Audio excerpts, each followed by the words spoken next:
मेरी मम्मी की शादी कर रही थी। जो ही मेरी विदाई का टाइम आया तो मेरी मकान में बोली, पति के साथ हर हाल में अपना जीवन बताना। मैं यह सुनकर आंसू बहाते ससुराल आ गई। कुछ देर बाद पति कमरे में आया और मेरा हाथ पकड़कर शीशे के सामने खड़ा कर दिया और बोला, घूंघट उठाओ। जो ही मैंने अपनी सूरत देखी तो चीख निकल गई कि मैं रूबी शायद इस दुनिया में एक अकेली लड़की थी जिससे कभी अपना चेहरा शीशे में नहीं देखा था। जब से मैंने होश संभाला था, मम्मी मुझे शीशा देखने नहीं देती थी। मुझ पर बड़ी पाबंदी लगाई गई थी। मेरी माँ ने मुझे कहीं आने जाने नहीं देती थी, न किसी से मिलने देती थी। माँ ने मुझे अपनी मकसद दे रखी थी कि अगर तूने शीशे देख लिया तो उस दिन तू मेरा मरा मुंह देखेगी। यह कहकर मैं किसी छुपा कर रखती थी और फिर मैंने अपनी इतनी गहरी ख्वाहिश के बावजूद भी कभी किसी भी अपनी सूरत दर्पण से नहीं देखा। जबकि मम्मी मुझे कहती थी, तू बहुत खूबसूरत है और पूरे खानदान में तेरे जैसा कोई नहीं है, तुझे कहीं नजर न लग जाए। और कभी कहती थी कि तुम अच्छी नहीं दिखती, इसलिए खुद को छुपा कर रखो। यह दोनों बातें समझ से बाहर थी। मैं सोचती कि मम्मी की कौन सी बात पर यकीन करो। आखिर उनसे इस डर के बारे में सारे दर्पण तोड़ दिए थे। ये कहीं मैं खुद को मम्मी से इससे छुपाकर दर्पण का से अपना चेहरा न देख लूं। लेकिन मुझे अपनी माँ की बात मानी थी, इसलिए इसके सिवा मेरा इस दुनिया में कोई भी नहीं था। इस वजह से स्कूल भी अपना चेहरा ढक कर जाती थी। सिर्फ मेरी आंखें नजर आती थी और मैं अपने घर तो बेकार दुपट्टे के घूमती रहती थी।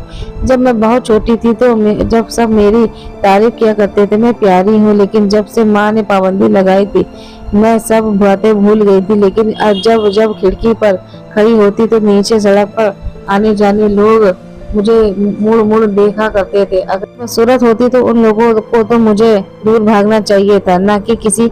कभी कभी यह सारी बातें मेरे दिमाग में चलती रहती थी और इन सब बातों पर ध्यान नहीं देनी चाहिए थी। काफी दिनों में एक नया सब्जी वाला पंडित गली में रोज चक्कर लगाता था, जो बहुत खूबसूरत था। मैं अक्सर उसे खिड़की से देखती रहती थी या वह भी आते जाते हुए मुझे देखता रहता था। उस दिन घर में सब्जी खत्म थी, माँ बाहर गई थी। मैंने सब्जी वाले की आवाज सुनकर खिड़की में झांका। वही सब्जी वाला खूबसूरत पंडित था। मैंने दरवाजा खोला, वो सामने ही खड़ा था। पूछा, सब्जी लेनी है? मैंने हाँ में सिर हिला दिया और वहाँ बोला, क्या दूं? मैंने कहा, लेकिन मेरी माँ पैसे नहीं है, मम्मी घर पर नहीं है। उनसे कहा, जो लेना है तुम ले लो, पैसे बाद में दे देना। तो मैं तो रोज यहाँ से जाता हूँ। उसकी बात सुनकर मैंने कहा, ठीक है, मुझे 1 किलो टमाटर दे दो, मैं कल तुम्हें इसके पैसे दे दूंगी। उससे मुझे चुप से सब्जी पकड़ाई और मेरे हाथ पर अपना हाथ रख दिया और मुस्कुराकर मुझे देखने लगा। मैं शर्म के अंदर चली गई। दरवाजा बंद करके अपनी धड़कने पर काबू करने की कोशिश करने लगी। मम्मी आए तो उसने बताया कि मैंने आज सब्जी वाले से उधार सब्जी ले ली।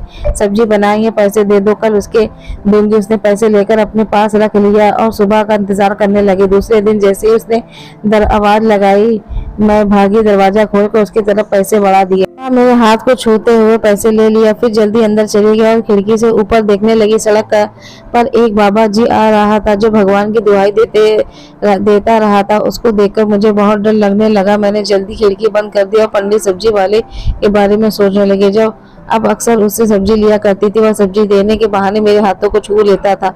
अब तो वह मुझसे पैसे भी नहीं लेना चाहता था। मैं जबरदस्ती पैसे उसको पकड़ा देती थी और कभी मुफ्त में सब्जी पकड़ा जाता था। फिर एक दिन वह मुझे सब्जी देते हुए एक खत भी पकड़ा गया। मैंने घबरा कर इधर उधर देखा और खत को अपने दुपट्टे में छिपा लिया और जल्दी से अंदर अपने अलमारी में खत छिपा कर रख दिया। रात को जब मम्मी गहरी नींद में सो गए, तब मैंने वह खत निकाल कर पढ़ा था। इसमें सब्जी वाले के पंडित ने अपना नाम समेत बताया था कि और वो मुझसे मोहब्बत का इजहार किया था और शादी की मांग की थी और मुझे खत का जवाब मांगा था। मैंने उसी टाइम कागज कलम उठाकर खत का जवाब दिया शुरू किया।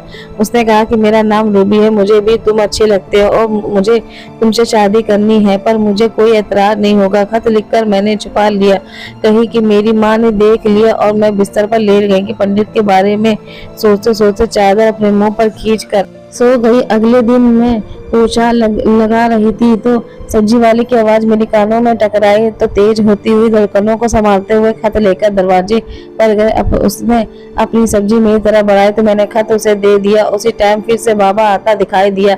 मैं जल्दी से दरवाजा बंद करके अंदर आई और रसोई में सब्जी रख दी और छुपी उठाकर काटते हुए सोचने लगी। माँ कहती है कि तू बदसूरत है, तो फिर इतना हैंडसम सब्जी वाला मुझे क्यों अपनी शादी की फरमाइश कर रहा है और मुझ पर इतना फिदा है?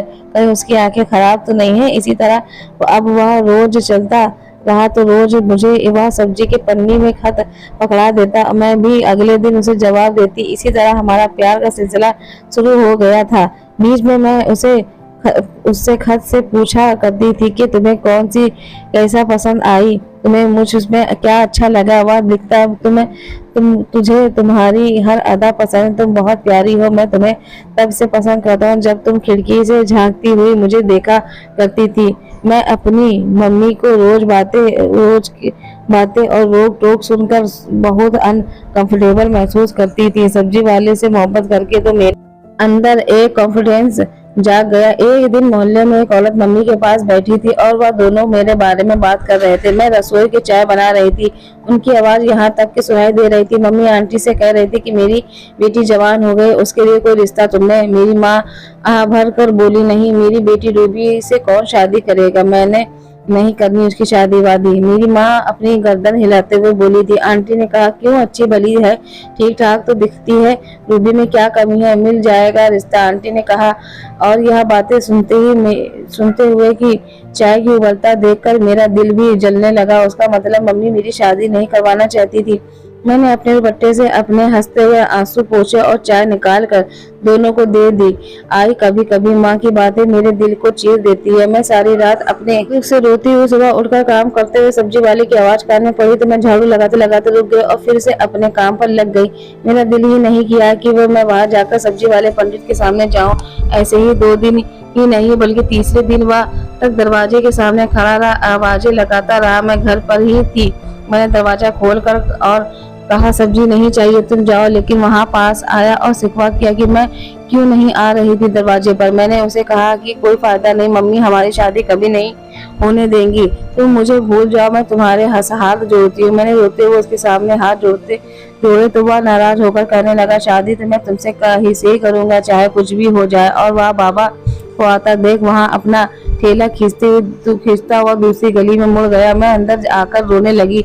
अगले दिन मैं आटा गूंद रही थी कि सब्जी वाले प्रदीप ने आवाज लगाई। मैंने झट से हाथ धोकर उबट्टे से हुए दरवाजा खोला। उसने सब्जी के साथ मुझे खत पकड़े और गली में मुड़ गया। मैं अपने सारे कामकाज निपटा के अपनी मम्मी के सोने का इंतजार करने लगी। जब वह सो गई तब मैंने वक्त निकाला और खोलकर पढ़ने लगी, जिसमें प्रदीप ने लिखा था कि मैं अपनी माँ से बात करूं तो ठीक है, वरना मैं तुम्हें यहाँ से भगाकर ले जाऊंगा। खत का जवाब जरूर देना, तुम्हारा प्रदीप। मैं जवाब लिखने लगी कि प्रदीप, माँ से बात करना ही फिजूल है, वह मेरी शादी करवाना ही नहीं चाहती, इसलिए मैंने सोचा कि क्यों ना हम दोनों भागकर शादी कर ले। मैं तैयार हूँ क्योंकि मैं तुम्हारे बगैर नहीं रह सकती। खत लिखकर मैंने छिपा कर रख दिया। सुबह होते ही सब्जी वाले का इंतजार करने लगी। उसने आवाज लगाई। मैं दौड़ते हुए दरवाजे पर आ गई और दरवाजा खोलकर उसे खत पकड़ाकर दरवाजा बंद करके चली गई। कुछ दिन यूं ही खत की बातचीत होती रही और दोनों की राय भी थी कि हम लोग घर से भागकर शादी करना तय हो गया। अब बस मौके का इंतजार था। उस रात में पूरी तैयारी हो चुकी थी। घर से भागने के सामान तो कुछ था ही नहीं मेरे पास, बस थोड़े कपड़े थे, मैंने पैक कर लिए के बैग में। अब माँ के सोते ही यहाँ से निकल कर जाना था। मेरी माँ देर तक जाग कर कपड़े सीती रही। थोड़ी ही देर बाद कपड़े सिल गए। उसी तरह उसकी पन्नी में डालकर सिलाई मशीन में से अम्मी उठ गई और सोने की तैयारी करने लगी। जब मुझे पक्का यकीन हो गया कि मम्मी गहरी नींद में चली गई तो मैं धीरे से चारपाई से उठी, तकिए के नीचे चादर निकालकर ओढ़ ली और चारपाई के नीचे से बैग उठाकर कंधे पर डाले और दबे पांव से बाहर निकलकर चप्पल पहनने की छत की सीढ़ियां चढ़ने लगी। मुझे छत से छलांग मारकर कूदना था क्योंकि दरवाजे को माँ रात में ताला लगाकर रखती थी। मैं चुप से बिना आवाज में कि छत पर पहुंची तो देखा तो प्रदीप खड़ा था। छत ज्यादा ऊंचाई पर नहीं थी। मैंने आसानी से छलांग लगा दिया कर कूद गई। मुझे प्रदीप ने सहारा देखा। मैं उसके साथ जाने लगी तो उसी टाइम न जाने कहां से बाबा आ गया और मेरा हाथ पकड़कर मुझे रोक दिया। जी हाँ, वो यही बाबा था जो हर टाइम गली में फेरे लगाता था और भगवान की दुहाई देता था। मुझे पीछे से खींचकर बोला, कहाँ जा रही थी लड़की, तुम्हें अपनी माँ की इज्जत की कोई फिक्र नहीं है? तुम्हें उस पर तरस नहीं आया जो तुम उसकी इज्जत पैर तले रौंदने चली थी? मैंने अपना हाथ छुड़ाया चाहा लेकिन वो बहुत ताकतवर था, मेरे हाथ को मजबूती से थामे हुए था। उस बाबा ने एक हाथ से मेरा हाथ पकड़ा हुआ था और दूसरे हाथ से प्रदीप का गिरेबान। उस पर थप्पड़ों का बिछौरे करते हुए उसे धक्का देते हुए हम बोले, अपनी शक्ल मत दिखाना, आइंदा यहाँ दिखाई दिया तो मैं पुलिस के हवाले कर दूंगा। यह सुनते ही प्रदीप को वहां से भाग गया और मैं रो रो कर उसे बुलाती रही गई हूँ। अब बाबा मुझे घसीटता हुआ दरवाजे तक ले गया और जोर जोर से दरवाजा पीटने लगा। थोड़ी देर बाद माँ ने बौखलाई हुई शक्ल के दरवाजा खोला। दरवाजा खोलते ही मुझे उस बाबा के हाथ वहां देखकर चिल्लाने लगी, यह सब क्या है? मैं बस रोती रही गई। बाबा मुझे घसीटता हुआ अंदर लाकर धक्का दिया और बोला, ये तेरी इज्जत मिट्टी मिलाने की साजिश कर रही थी और भाग रही थी, संभालो या इसे या। माँ सुनकर अपनी छाती पीटने लगी, फिर मुझ पर जूते लातों से बरसाने लगी और मम्मी बोली जा रही थी कि अब तूने कमबख्त कौन शादी करेगा, घर से भाग रही है तू, कौन तुझे के चाहेगा, तूने इतनी शक्ल देखी है। माँ मुझे मारते हुए बोली। यह सुनकर बाबा जो दरवाजे में से निकल रहा था वापस मुड़ मुड़कर कहने लगा, मुझसे शादी करोगी? मेरी माँ उसकी यहाँ बात सुनकर रुक गई, बोली, तू करेगा इससे शादी?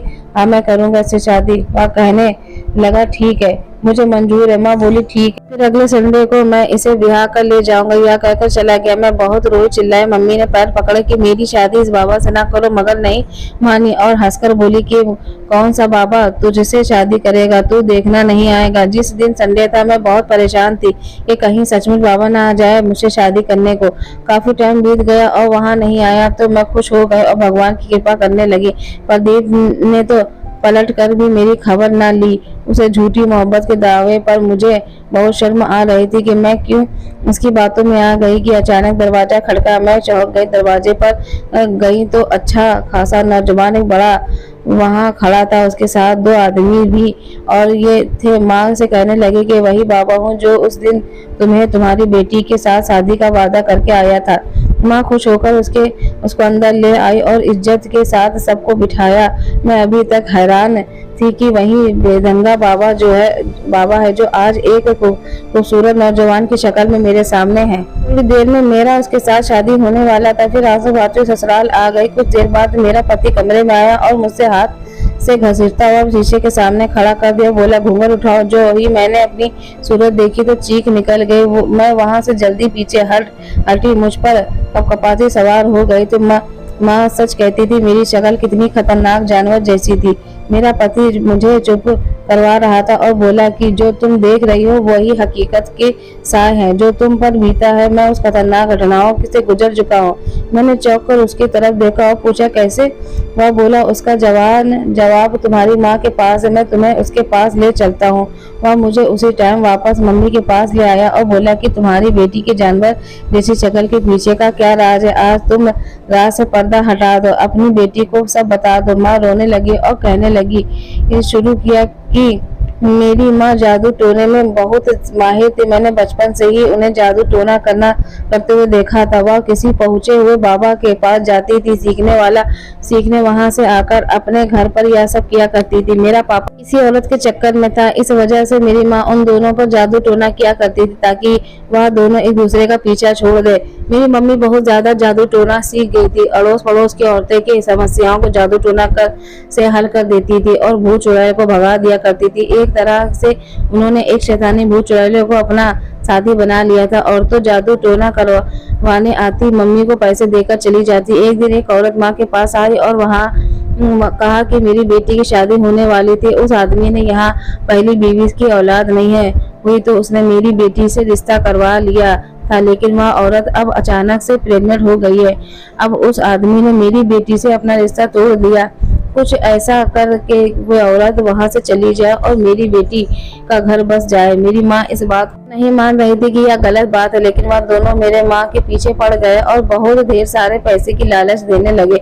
मेरी माँ ने भी हार मान लिया और मेरी मम्मी उसके ऊपर जादू टोना करने लगी। उसने बच्चा तो जन्म दिया लेकिन वह औरत ना बच पाई, वह मर गई थी। जब मेरी मम्मी पापा के पास जादू टोना करने सीखने जाती थी वह इसलिए कि मेरे पापा से उस औरत का छुड़ाना चाहती थी, पर पापा ने उसको बहुत सावधानी बरतने के लिए कहा था।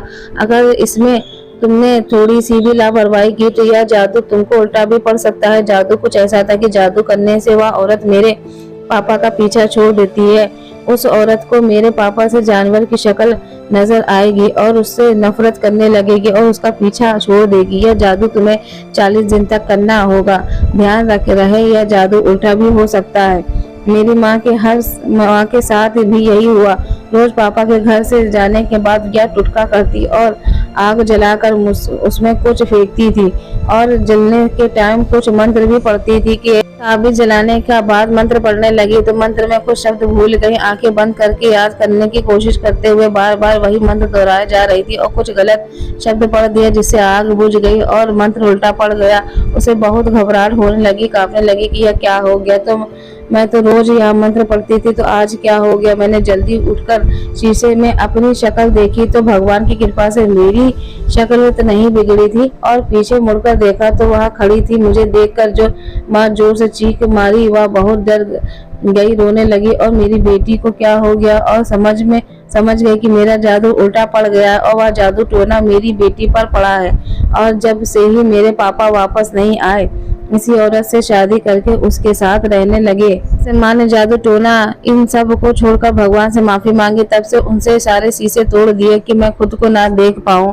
लंबी लंबी सांस ली, खुद पर लगी उन जादू टोना की पाबंदियों से उगताते लग गई थी। इसी वजह से दरवाजे पर जाकर खड़ी हो जाती थी और मुझे कहीं नहीं जाने देती। तो माँ ने बताया कि वह उनका बीता हुआ कर था।